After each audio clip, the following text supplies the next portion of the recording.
Welcome students for our discussion on power systems, reliability and security. In today's session mainly we will be discussing about what are the methods or techniques used for contingency analysis. So mainly we are going to study two techniques. Let us see them in detail. So for analysis of the contingency or for evaluation of the contingency we have two techniques. First one is the DC load flow and second one is AC load flow, which is also called as fast decoupled load flow. So mainly here you must remember that why we need to do this contingency evaluation, because for maintaining our power systems operation in the normal state, we have to take timely preventive and control actions. And these preventive and control actions can be taken depending upon the results obtained in the contingency evaluation. So for this purpose it is necessary that whenever there is any disturbance on the power system, we must quickly able to analyze that particular disturbance and evaluate it, and we must be able to produce the results. So here what will be the results? Results are nothing but we have various parameters of our power system. So among those various parameters, which parameters have violated their limits? So that actually we want to know as a result of contingency evaluation. And this must take place very much quickly. So if the evaluation result is obtained very quick, we can take fast preventive control actions. So for that purpose, these are the commonly used two methods. First one is the DC load flow. So what is the speciality of DC load flow, or when we are going to use DC load flow is whenever we are in need of only the violation of real power limit, or how the flow of real power gets changed after the occurrence of any fault. In that case we will go for this method. So that is nothing but DC load flow method. So here our main focus is on finding out the real powers flow, change in real powers flow after the occurrence of contingency. So that is what we do in DC load flow. So now let us move further. The load flow solution using some fast algorithm is carried out here. The bus voltages, line flows, generator outputs, etc. are evaluated. So normally we do this in the load flow analysis. So what is how this DC load flow analysis can be done? So here we are going to do some of the assumptions. The first assumption here is resistance of the system R is very much small as compared to the reactance, and this is true for all the transmission lines. Transmission lines usually have more reactance as compared to its resistance.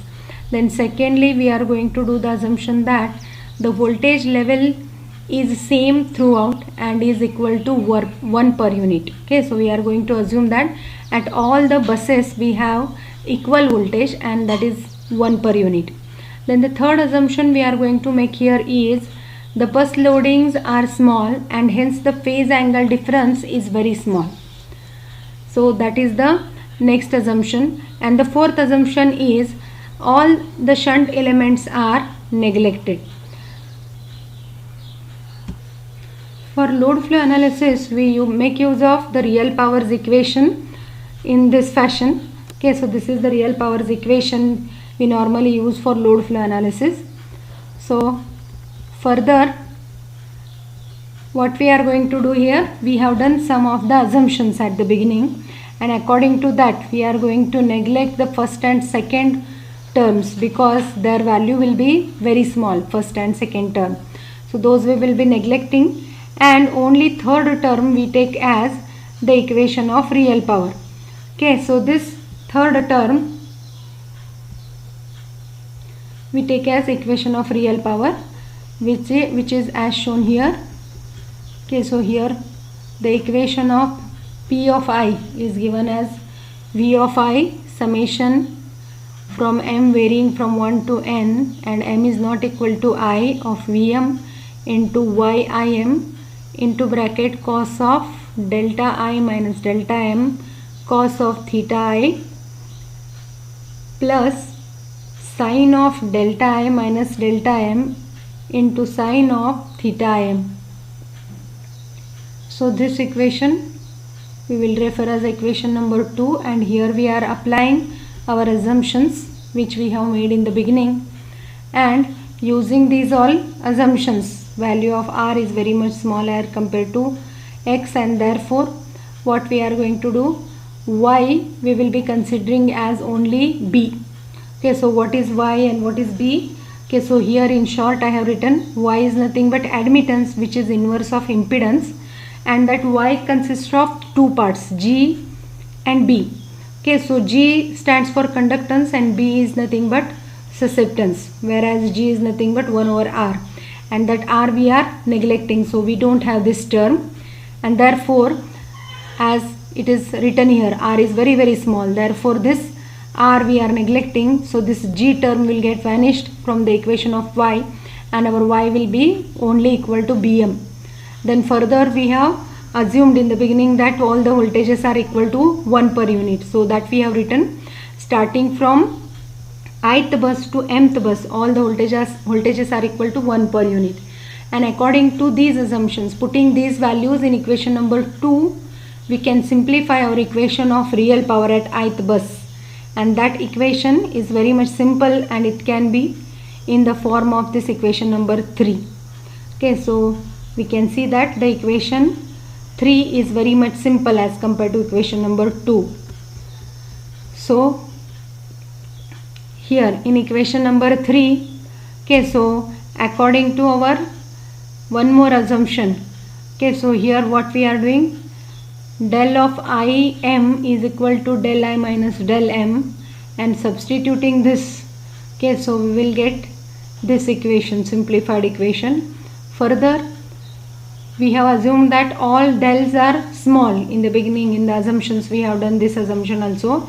So if the value of del is small, then sine of del is same as del, and therefore by using this condition equation number 3 gets once again reduced or gets simplified to equation number 4.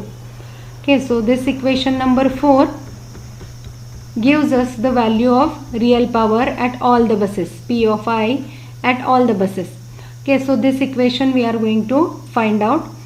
Then we are going to solve this equation number 3 and 4 using the iterative techniques such as GS method.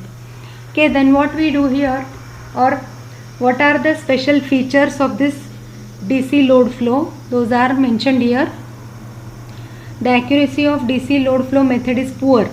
Okay, so it is not so accurate because you can see that we have done many assumptions in between to obtain the first result. Okay, so getting the first result is important to us rather than getting accurate result. Okay, so therefore what we can conclude is the accuracy of DC load flow method is poor. Then only the megawatt flows of the network can be obtained. Okay, so what we have got in equation number 4, okay, it is the equation of real power P. Okay, real power is measured in terms of megawatt. So we are able to obtain only megawatt flow. Okay, so only this parameter of the power system we are going to find out here. The method is extremely fast and can be adopted where voltage profile is not important. Okay, so what we are going to conclude here is, if in any analysis, okay, so we don't require the magnitude of voltage, okay, so but only the real power's flow is important in order to control our power system in a normal operating state. In such cases we can make use of this DC load flow analysis method. Okay, so this is all about the DC load flow analysis method. Further,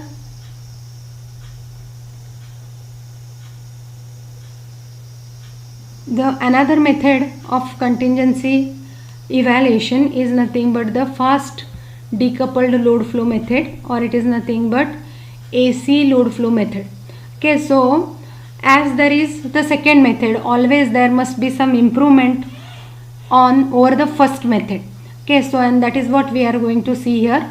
Okay, so in our further discussion we will just see how this AC load flow analysis method is different than the DC load flow analysis, what are its advantages and where we can use this AC load flow analysis method. That will be our further discussion.